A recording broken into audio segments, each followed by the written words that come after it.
One of the things that I talked about with the NBA Finals a couple of days ago was, look, the Mavs need to do really two key things to me. Well, really three. Number one, they got to cut down the turnovers. They did that. They got to give Kyrie the ball more. They got to put the rock in his hands and let him take over. Make it look like it's his game while the focus is still on Luka. Let him dribble, drive, distribute, score, whatever he's got to do. They basically did that. And then the third thing was they got to stop crashing down. The last couple of games when Boston would drive into the paint, what we would see is Dallas just crash down. You got guys wide open on the outside. And during spurts of that game, we saw them adjust and not everybody crash down. But then we saw them get right back into that, and that was when they blew the 13-point lead that they initially had. Of course, Luka fouled out with, just under 5 remaining in the game. That was huge. I think at the time he had 27 and Kyrie had 31.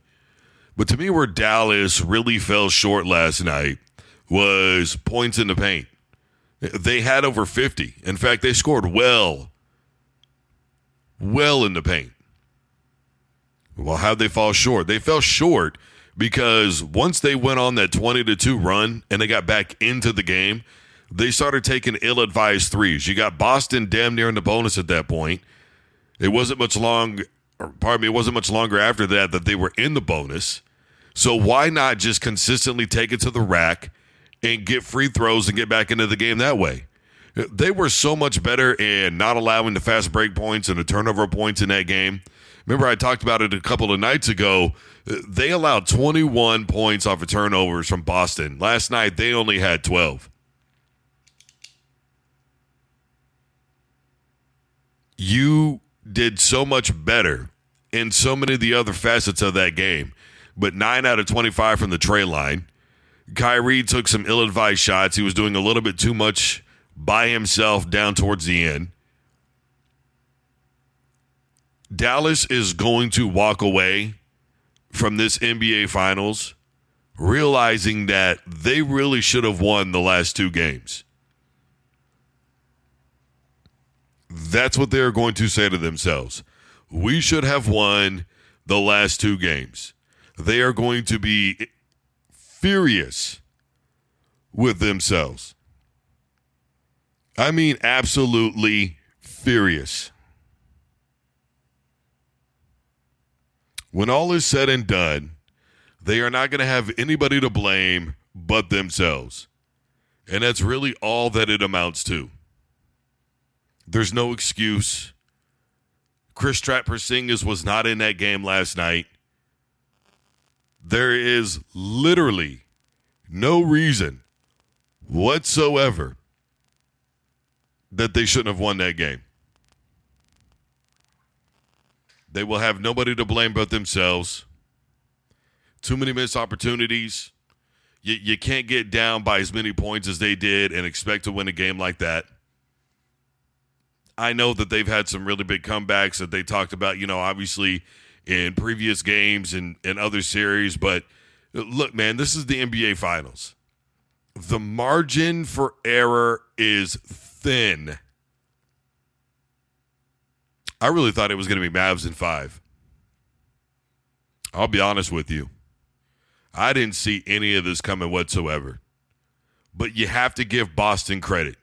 Guys like White really stepped up in that game last night. Crucial points, like it was nothing when the game mattered the most. And for anybody wondering whether or not that was a foul on Luka, especially his 6th foul, look, it could have gone either way. My personal preference would be no call, let it fly. Because clearly a shoulder was put into him, but he also did block. So to me, you let it go and chalk it up to rough basketball.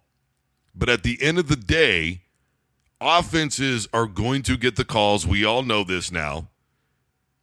It's the game. It's the way that it is. And by rule, it was absolutely blocking. And so it's easy to say, well, the shoulder went in because the right knee came out for Luka. He was not all the way set. He did move. Yes, it's a bang-bang play, but the reality is he had put himself in that position anyway. And Boston was doing the right thing. He's got 5 fouls. We're going to go right after him. We're going to attack. And that is exactly my point. Boston has outcoached Dallas at every turn. They have outplayed Dallas at every turn. They have out-hustled the Mavericks at every turn. This was a Boston team that I was not prepared to give any credit to whatsoever. I had already decided that they had basically the luckiest run in NBA history to me. But they have proven themselves to be better. It's just a lot of little things in all 3 of these games that have added up. Aside from the blowout that they put on Dallas in that first game, while I have clearly said Dallas is going to look back and go, they should have won the last 2 games, woulda, coulda, shoulda, Boston did what was necessary. You can talk about the refs all you want to, Dallas fan. I'm not saying there hasn't been some bad calls, but again, before last night in the previous game, Dallas actually had more free throw attempts than Boston did. Whether anybody likes it or not, they have been outdone in this series. Even if they somehow miraculously come back to tie this thing up at 3, which I don't think is going to happen, if they were to miraculously do it, I don't think they would win a 7th game. I think by then they would be too tired. They would be too beat. This reminds me a lot of the series where Chicago got up 3-0 on Seattle. My pop to this day will tell you that Chicago just gave up a couple of games or whatever and didn't really care. They dominated the 6th game, and that was all there was to it. I don't think Boston's going to get bored. I think that Brown is playing the most focused basketball that we've ever seen him play. He has shown that he is worth every single penny of what he has been paid. Tatum has found his stride with assist and defensive play. White and some other guys have really stepped up. The bench has played phenomenal basketball for the Boston Celtics. It's been a total team effort. They've done the little things in every game that nobody ever talks about to win this thing. If this thing gets to a game 6, I'll be surprised. If it goes to game 7, I'll be stunned. But like I say, by then, Dallas would just be too beat up. Obviously, game 4 is coming up on Friday night, but I just think that Dallas is defeated. I think if they win one, it's just like one of those, we're not going to go out being swept the way that it looks like they could be. Bottom line here is when all is said and done, you have to give Boston credit. Yes, there's been some really bad calls against Dallas. I'm not going to say that there hasn't been. But when you're shooting more free throws than Boston, you really don't get to complain very much. Now, they did better from the free throw line last night than they did the other night. But again, Boston was damn near perfect from the free throw line. They only missed 1 free throw. In the last 2 games, they've missed 2 free throws. They have just put in the work. They have put in the time. This is Tatum's time now, and that's all there is to it. I didn't see it coming. I thought to myself, the way that they got down against Miami, the way that they had to really claw back in that thing, what happened a couple of years ago with the Golden State Warriors, I thought Dallas should have been able to win this game, especially with no Kristaps Porzingis in there. You look and you go, there's just no excuse for Dallas. We've created all these excuses as to why Boston is there in the first place. I'm guilty of it. I'm not going to tell you that I'm not, because I absolutely am. But yet, here they are being dominant. And I don't know if really dominant is the right word to use. They're just persistent. And Dallas has made some goofy mistakes. When you're scoring that well in the paint, when you have them backed up into the bonus, The way to come back is to dribble and drive and force a foul, which they did to an extent, but you got to give Boston credit because they played great defense. And everybody else was just standing around while Kyrie was doing his thing. What more do you want? Did you see Randy Moss get a standing ovation? You know, there's been a lot about Randy Moss when he was playing football in the NFL. Does anybody remember they basically deemed Randy Moss a troublemaker? Remember the words that he spoke, supposedly, I play when I feel like playing? Don't forget, before he went to New England, if I remember correctly, he was with the Raiders. And everybody basically said, well, if he acts right, then supposedly a team like the Patriots would be willing to take him. But he's got to be on his best behavior.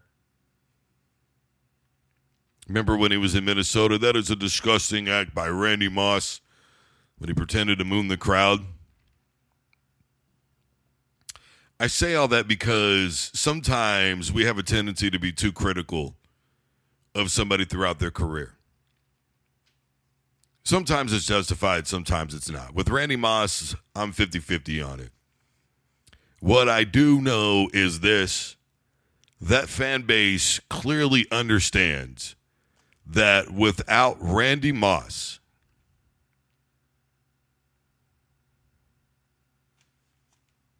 they don't go 19-0. You know, everybody talks about how Brady's always had a stacked roster and all this other stuff. It's just really not true.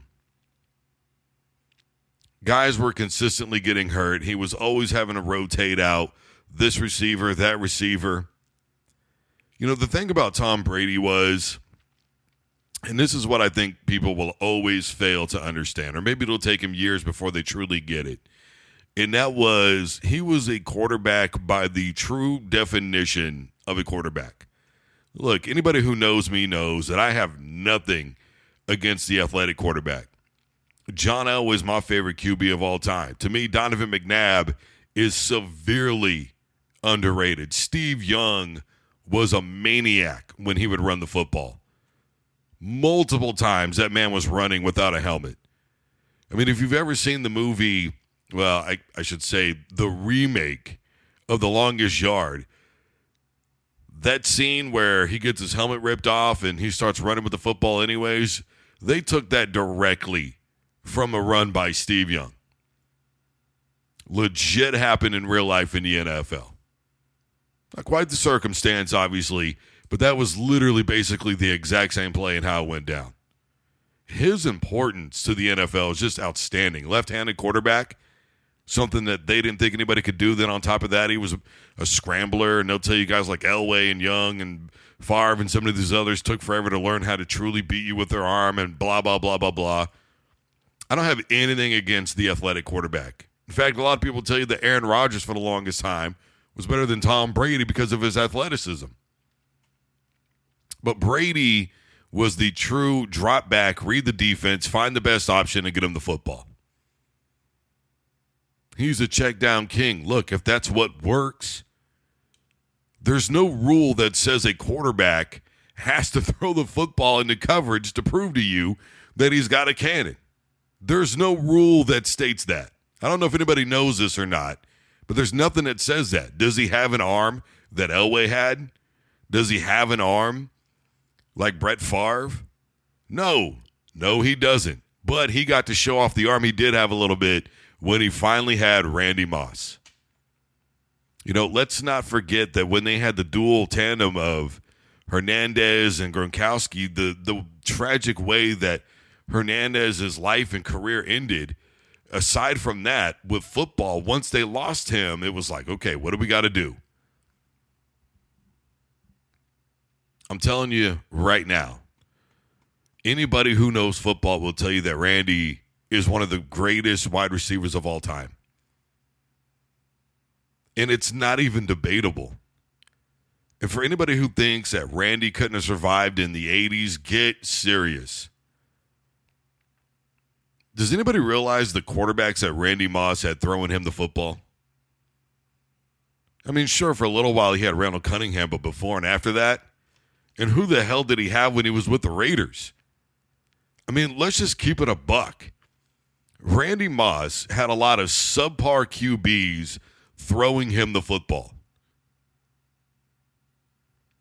How long did he actually have Randall Cunningham for? This is the issue that I continuously bring up.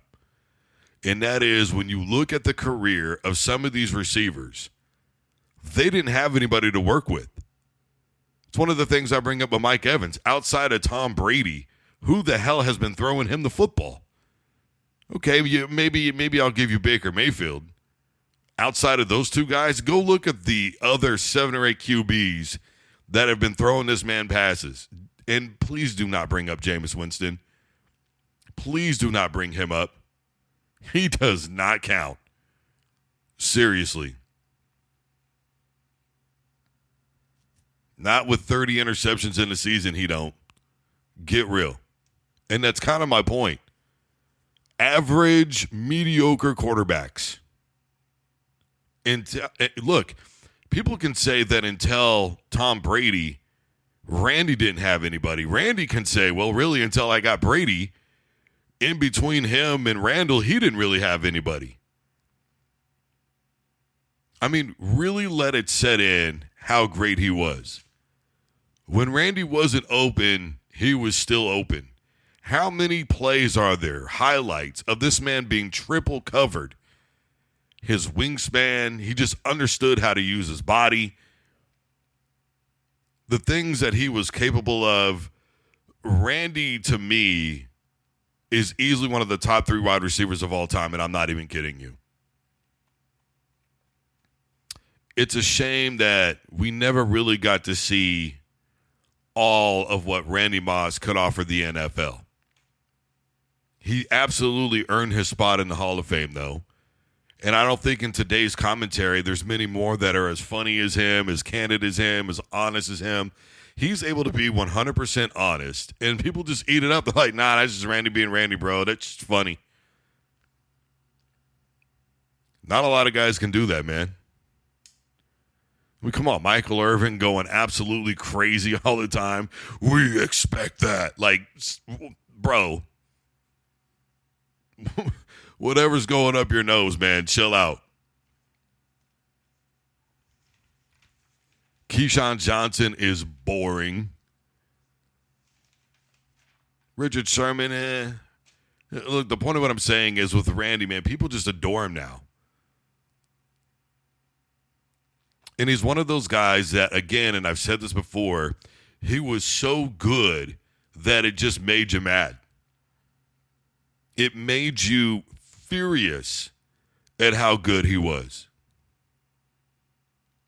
You could say he had an attitude, but man, come on. Can most of us please try to remember what it was like when we were 21, 22, 23, 24, 25, hell, even some of us at age 30? Can we please stop judging everybody all the damn time? It is what it is. I think it's good that with Randy Moss, a lot of that really doesn't get brought up much anymore because he could have allowed it to define everything about him. But he hasn't. And he's moved on. And for the most part, I think we've all moved on. Except for people still love, for whatever reason, showing that damn highlight of Joe Buck. What a disgusting act by Randy Moss. Man, you know what? I always thought it was funny.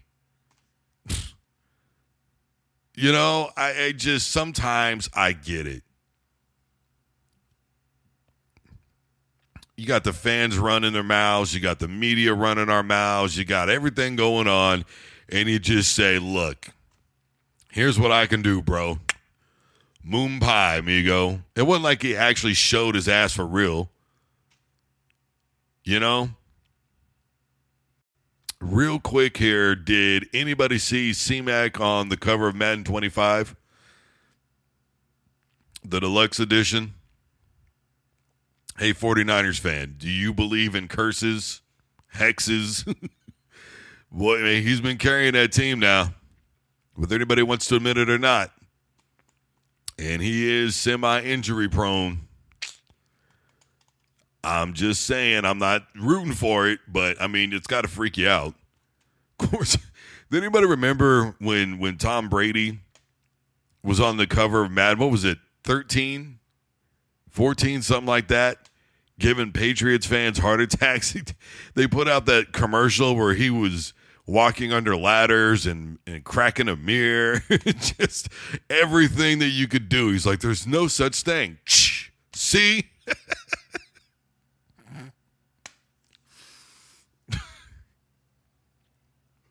And by the way, I got to put this out there for everybody.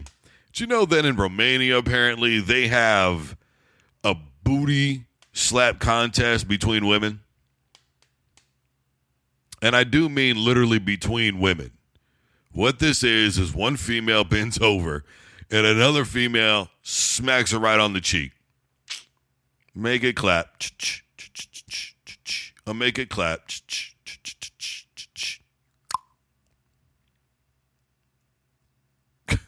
Probably lost my audience right now. They're like, man, I'm gonna look that up. I'm gonna Google that. Look, Pam, I don't blame you. Why listen to me when you can go watch females from all around the world, apparently, go and participate in this booty smacking contest? Just let me see them ass cheeks. Clack. Make it clap. Make it clap.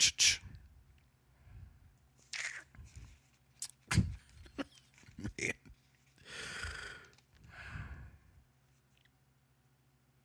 I was about 10 years younger. I wonder if I can just get money. Rob Ryan says that Max Crosby is currently the best defensive player in the NFL and that he is the best defensive player that he has ever seen. He didn't say defensive end. He didn't say defensive tackle. He didn't say any of that. He said best defensive player that he's ever seen. I guess, and by the way, he said this and he goes, I've been around the NFL for a while, about 30 years. I think I know. Okay, Broham. All right, so given the family, given the time spent in the NFL, you're going to pretend Lawrence Taylor didn't exist? Derek Thomas? Zach Thomas? Reggie White? What about Leslie O'Neal? Warren Sapp? Steve Atwater? Champ Bailey? Aaron Donald? Brian Urlacher? Like, I could go on and on and on. And look, I'm not disrespecting Max Crosby, okay, Raider fan? Before you start getting all crazy and thinking that you're going to run after me with your little spiked up pads on, understand that I got nothing but respect for Max Crosby. He is a hell of a defensive player. I am not taking anything away from him. In hell, I don't even mind the argument that he's the best defensive player in the NFL. I don't mind it. I don't agree with it, but I don't mind it. Look, a big part of this, as we know, is it is a coach going, let me beef up my guys. Let me talk them all up. Tell everybody how great they are. Look, man, Max Crosby seems like a pretty cool dude. Type of guy you want to sit down and get blunted with. Type of dude you wouldn't mind having a glass of whiskey with, kicking it with him at the bar, the club, having a couple of drinks or whatever. He's a hell of a defensive player. He stays extremely focused. He gets around the league very well. Dana White's a huge fan of his. And, of course, as we know, Dana being in Vegas, of course, he's going to support the Raiders. And supposedly that was the team that Tom Brady was bagging on with their QB because Dana White claimed that he had a deal for Gronk and Brady to go to the Raiders, but supposedly Gruden didn't want him. So apparently you're sticking with that was about Derek Carr, which anybody seen him play in New Orleans? look, here's the point of what I'm saying. Willy-nilly saying things will never be okay. At least with no justification. At least throw out some names while you're doing this. At least say maybe a defensive end or, something. Give us a specific. Make a comparison to somebody. Do something. And maybe with Aaron Donald out of the NFL, maybe Max Crosby is the best defensive player in the NFL. Maybe. But Myles Garrett's still out there. I'm just saying. I mean, I wouldn't have had a problem with him being in the NFL MVP a season ago.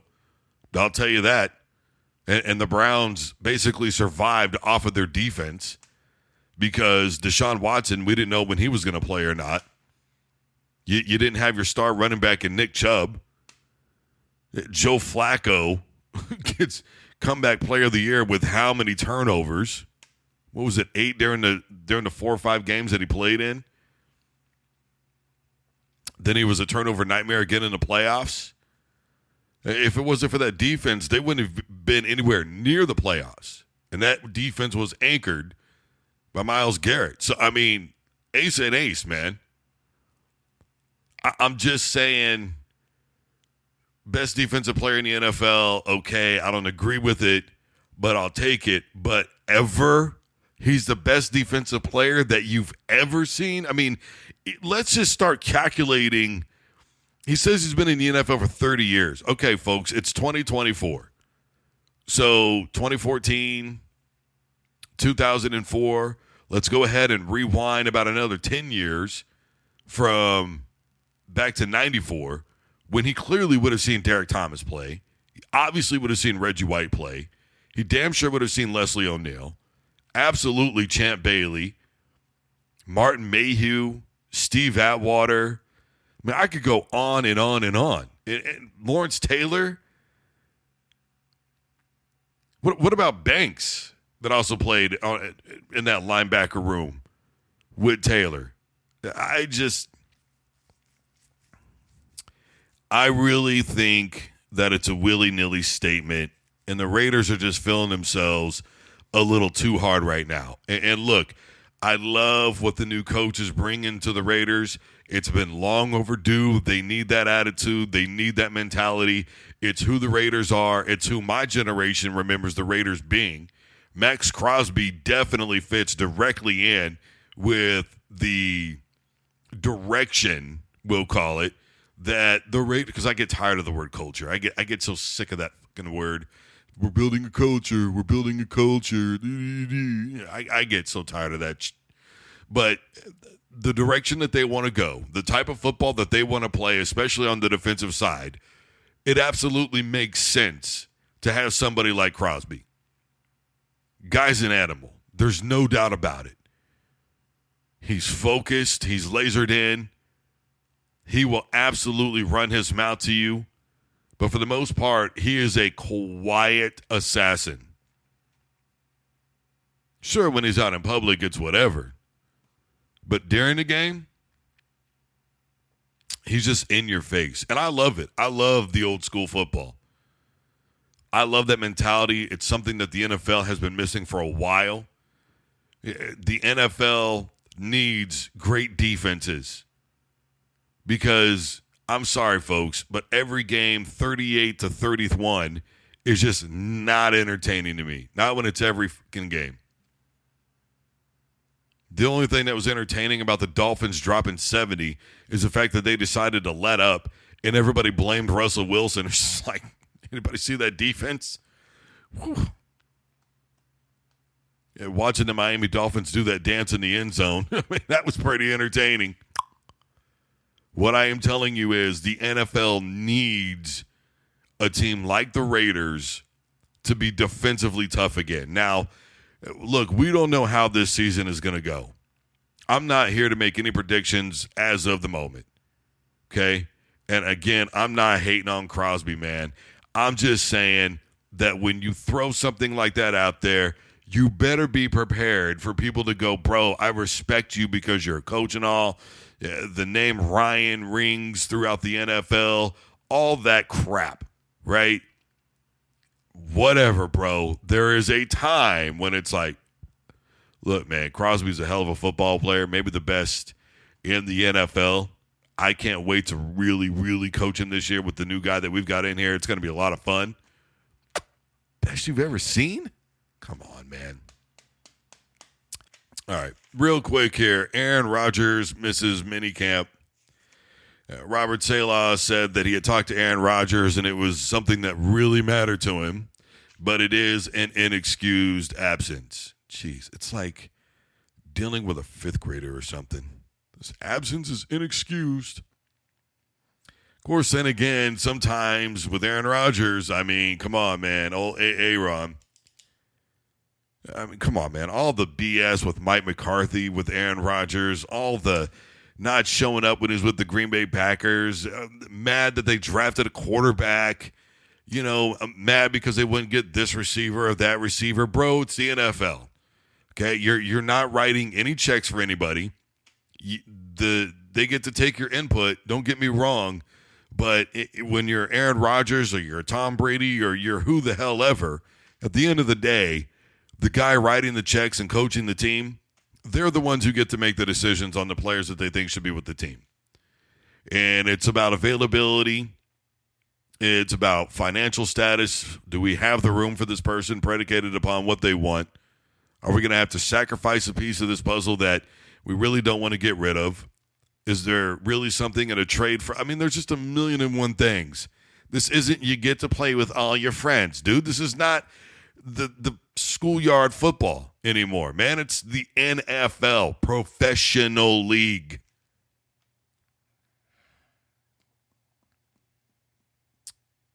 He clearly finessed the Jets.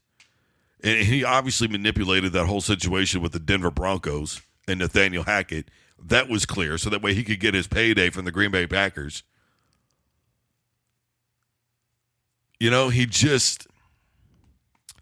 He is such a good quarterback, man. But everything else, I just shake my head after a while. He absolutely took advantage of an organization that is completely desperate.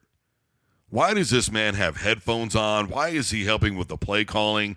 Why is he doing anything other than being a quarterback? Because he wasn't playing. He didn't last 5 plays last season. And I said before the season even started that Aaron Rodgers was going to find out what it's like to be Zach Wilson real quick. Real quick, because I knew that offensive line was hot garbage. I mean, anybody worth their salt who knows football at all will tell you that old line couldn't block a D2 football team. They were bad. Pretty plain and simple. Everybody wanted to blame the turf. How about the play calling?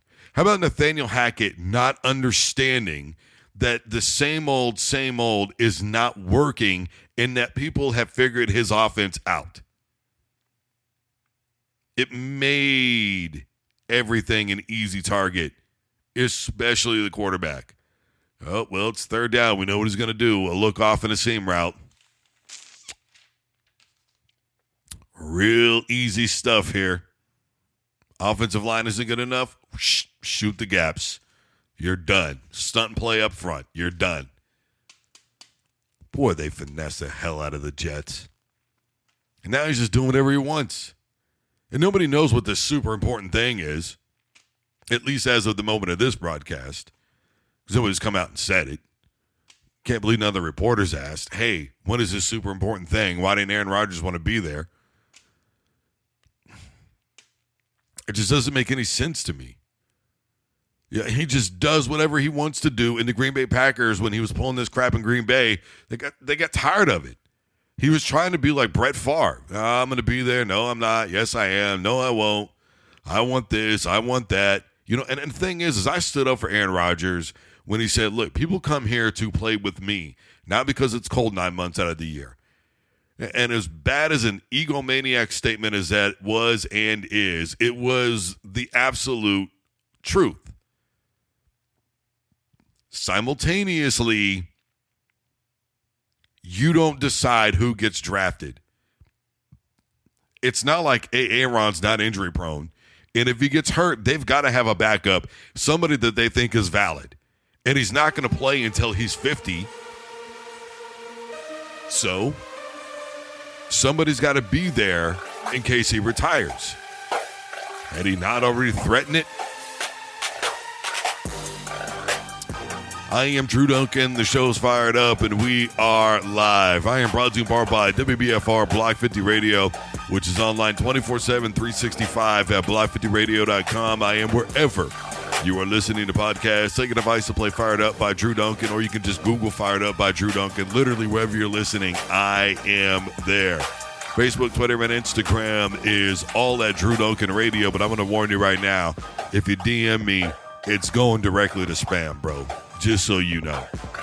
Guys, your local programming is next. Don't you dare touch that dial.